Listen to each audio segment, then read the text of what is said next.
is not my theory. It's that Cartman uses something called the drama triangle for us to understand personal responsibility and conflicts in relationships. So the drama triangle is basically, if you see a triangle, you have victim,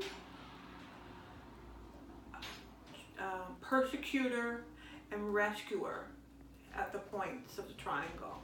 That's the drama triangle. This is a very unconscious way of living.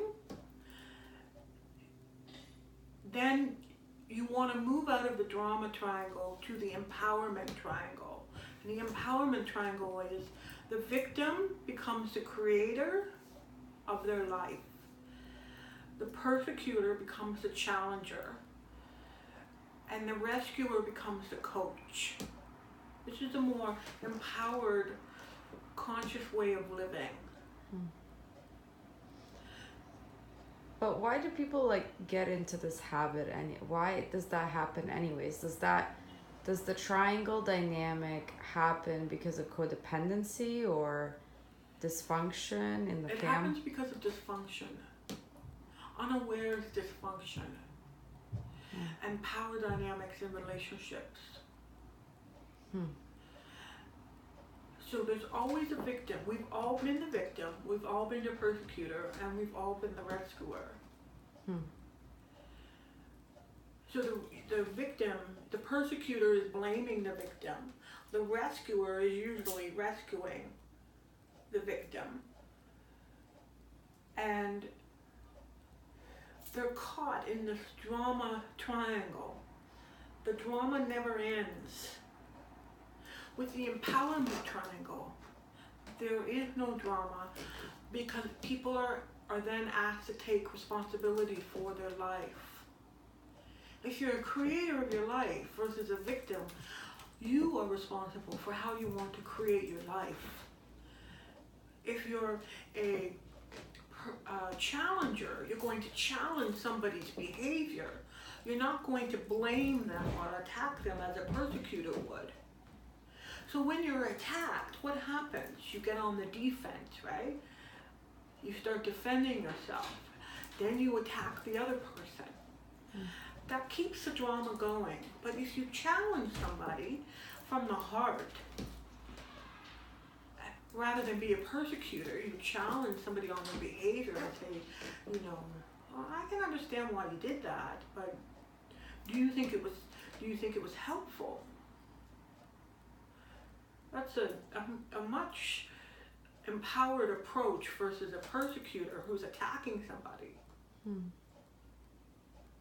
But first, you have to notice that you're doing it. Right. So if you're a rescuer, you run around saving everybody. And that they don't get to save themselves. They don't get that cycle of trying to become self-reliant is interrupted by the rescuer. So the rescuer becomes the coach, which is a very different approach to helping somebody, rescuing somebody. It's like instead of rescuing them and saving the day and swooping in and doing everything for them, a coach will say, well, what do you think you're gonna do? How are you gonna work that out? What do you need to do? They offer guidance. A good coach. A good coach puts the power back onto you, puts the autonomy back onto the person. What are you going to do about it? Versus a rescuer doesn't even ask that question, just swoops in and does it. Where is the empowerment there? So all of these things, the creator, the coach, the challenger, stop the drama triangle.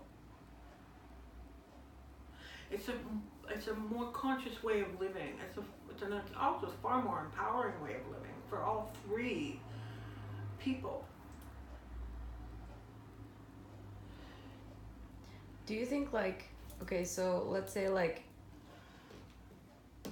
how does one who doesn't, so someone hears this for the first time ever.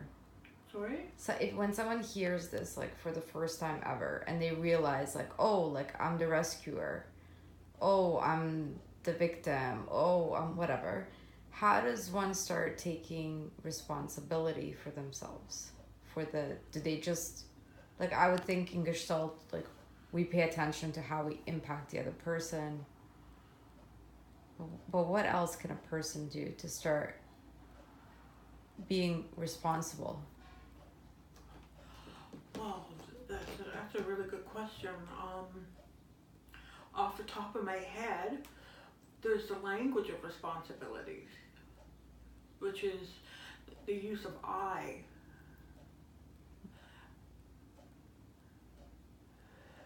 But I think ownership takes a long time. Of who we are takes a long time. But you're right, it starts with self-awareness. If you're not aware that you're in this triangle, you're just going to keep doing it and doing it. But ownership, accountability starts with self-awareness and starts with the language of responsibility. And understanding the role you play in any dynamic, but that takes time. That takes time. Off the top of my head, I have to really think about that. Okay. So just this last part about what I was saying before, that people are trying to feel whole, and you were saying to me that being whole is an illusion. My personal belief is that wholeness doesn't really exist. It's sort of an illusion, or something we're chasing. I believe in self-acceptance. So being whole, like, is like, if when I get this, I'm gonna be okay, or when this is complete, I'm gonna be okay, or. Well, I feel that we chase wholeness in this culture. Mm-hmm. If we just stop doing this, if I just stop smoking, if I stop drinking, if I do enough yoga, and if I do enough meditation, then eventually I'll be whole. But I believe there are certain things that happen to us that we have to accept, and that where we learn to live with a heavy heart in life. And we learn to manage. It's not easy. And I think that we can get glimpses of wholeness, but I think we spend a lot of time chasing it. Okay. Thank you. You're welcome. Thank you.